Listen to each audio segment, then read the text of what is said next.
Hello po, sa magandang hapon po. Ito po yung isang video na ipapakita ko po sa hapon pong ito.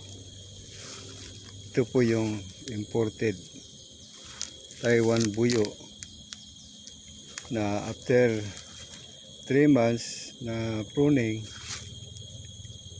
ito po yung naging result.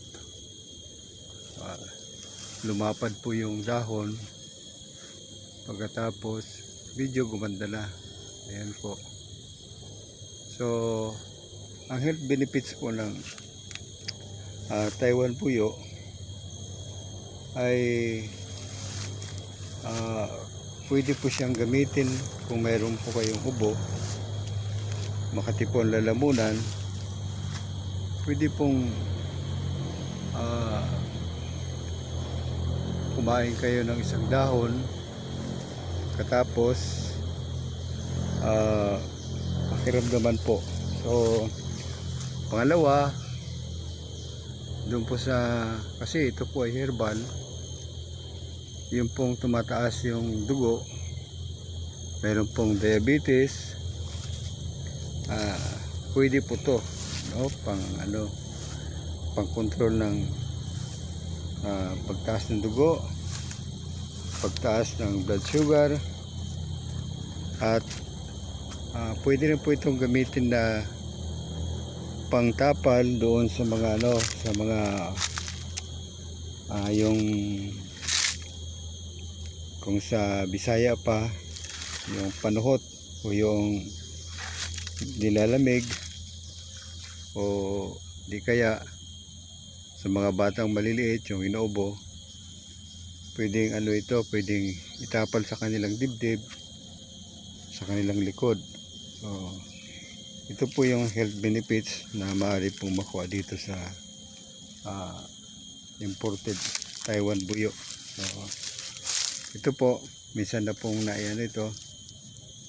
post po sa YouTube, at ngayon po magda-download ulit po kami para po sa panibagong kaalaman tungkol po sa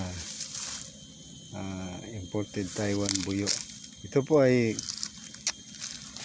madaling itanim, madaling buhayin, pero kinakailangan lamang po ang tiyaga.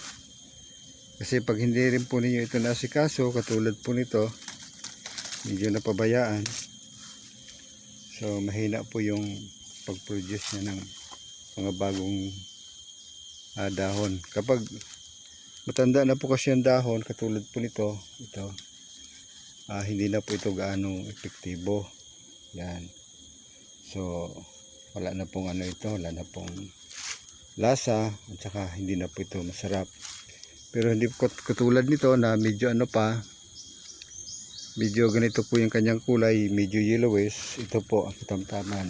Ganito po yung kanyang itsura. So pwede po itong gamitin na kung sa mga matatanda pa, dito sa amin ang tawag mama, no? So sa mga hindi pa nakakalam, hindi lamang ito mama na parang yung traditional na bisyo, kung hindi, mayroon po itong magandang epekto sa katawan. So unang-una, titibay po yung ngipin. Pangalawa, magiging maayos po yung daloy ng dugo, magiging loob po ng inyong intestine ay lilinisin po.